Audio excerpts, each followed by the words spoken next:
observamos que sistemáticamente las dos últimas, control de la corrupción, CC, y Estado de Derecho, Rule of Law, RL, presentan la menor aceptación en prácticamente todos los países de la región durante todos los años indicados. En verde podemos ver los mejores valores y en blanco se puede apreciar el resto de valores intermedios. Es decir, pareciera que los gobiernos no se han preocupado o lo han hecho de forma muy superficial o poco efectiva de la seguridad, de la justicia y por ende de suprimir la corrupción. Ello ha sumido a la ciudadanía, especialmente de algunos países, entre los que me permito citar a El Salvador y Guatemala, en un profundo pozo donde la violencia campa a sus anchas, el crimen organizado controla el país y si sumamos a Honduras y en menor grado a otros, las maras representan la mayor amenaza de los últimos tiempos. A modo de ejemplo, aunque no en todos los países es igual, la media de homicidios en Guatemala se elevó el pasado año a 17 diarios. En el transcurso del presente ha subido el promedio. Otro interesante y contundente dato es que no llega a 3% el número de casos que son denunciados y llegan a juicio, a lo que hay que agregar que no siempre son condenados. Y cuando eso ocurre, es necesario ver cómo se cumple la condena en los centros de detención. Como aspecto curioso, el descenso en las gráficas que ustedes pueden apreciar entre 1997 y 99, y que yo he subrayado de verde, se corresponde, curiosamente, con el programa de apoyo de la Unión Europea llevado a cabo por la Guardia Civil Española. Este olvido de los gobernantes ha terminado por desesperar a la ciudadanía, que ve cómo cada año el número de delitos, especialmente de crímenes violentos, crece exponencialmente sin que se tomen medidas ni surjan políticas públicas eficaces, ni mucho menos planes de largo plazo que sean continuados por los sucesivos gobiernos.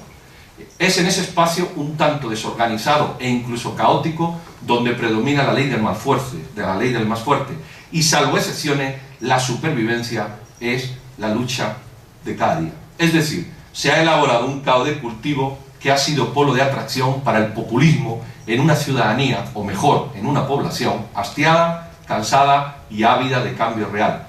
El crimen organizado, las mafias, el narcotráfico y otros grupos han terminado por ocupar los espacios que ha dejado el poder político.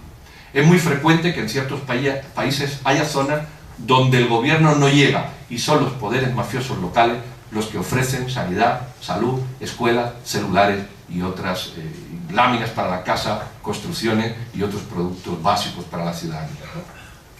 Es más, una parte importante de los políticos que acceden al poder han sido financiados directa o indirectamente por ese mismo crimen organizado, que de forma clara y directa termina por cobrarse la factura en el tiempo de gobierno.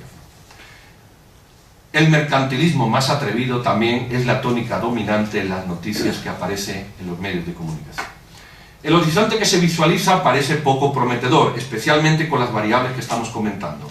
La influencia del chavismo en la región es cada vez más patente y a través de Petrocaribe, pero también de programas de ayuda médica, mediante asesores que aparecen implicados en casos de espionaje e intervenciones o préstamos a bajo interés y otros, lo cierto es que hay toda una penetración que se deja ver a través de vectores comunes que se observan en muchos de los países centroamericanos. Se comienza a hablar de cambios constitucionales, se olvida que los poderes de Estado son más que únicamente el Ejecutivo, focalizado en el presidente, se ingresa en Petrocaribe, se promueve el discurso político acentuando el papel del pueblo, de la mayoría, de los pobres y de otros colectivos, pero se ignoran los derechos individuales que comienzan a ponerse en duda, como la propiedad privada, la libertad de expresión y de movimiento, y en general se sigue una tónica en el quehacer político que cada vez se siente más uniforme en la región. Sin embargo, no todos los países son iguales ni se comportan igual. Aquí podríamos hacer una diferencia, pero no vamos a entrar, lo dejamos un poco para el diálogo. Y así podríamos ir analizando un montón de factores. El gran problema se sustenta fundamentalmente en la falta de voluntad política de querer hacer las cosas y hacerlas bien, de ejercer el poder precisamente para conformar ese espacio de seguridad y justicia que permita el desarrollo y en desechar la corrupción como forma de gestión política o la falta de respeto al derecho individual por sobre todo. Se trata en definitiva de que los gobiernos no se sustentan en partidos políticos consolidados y con claros objetivos y tampoco hay un liderazgo que pueda conformar ese espacio funcional. De otra parte es preciso recuperar la institucionalidad. Los cambios habidos producto de la aplicación de acuerdos de paz o bien de otro proceso han terminado por desmontar la poca institucionalidad existente. A lo más se contemplan organizaciones disfuncionales, que no se consolidan, y por tanto quedan al arbitrio del gobierno de turno o de poderes paralelos que oscilan de uno a otro extremo del espectro político. Es posible que sea necesaria una revisión del modelo político y constitucional, pero no para promover cambios que terminen por crear un poder autoritario, como ya ha ocurrido en algunos países, sino más bien para suprimir privilegios de colectivos con iniciativa de ley, presupuestos fijados constitucionalmente o cargos que únicamente pueden desempeñar ciertas personas por su formación académica. Si Centroamérica se quiere proyectar como región en el mundo globalizado, debe entender y promover la integración, eliminar barreras arancelarias, reducir los trámites para apertura de empresas, olvidar el proteccionismo de mercados locales muy particulares que encarecen los productos y sobre todo apostar por la educación, la seguridad y la justicia como tres pilares importantes sobre los que se puede construir una nueva ciudad. Es por ello que el acercamiento a Centroamérica por parte de otras regiones del mundo se torna imprescindible. Si durante la Guerra Fría fue escenario sangriento de luchas de intereses, en esa pugna este-oeste ahora recobra importancia como región que une norte-sur, pero también este-oeste. Y es puente importante para el Caribe. Lamentablemente la percepción de quienes vivimos allá es que el interés geoestratégico de las grandes potencias parece, como dije al principio, apuntar a otro lado, y lo que allí ocurre no importa mucho al resto del mundo. Es más, incluso se puede percibir a través de noticieros de forma anecdótica y hasta frívola.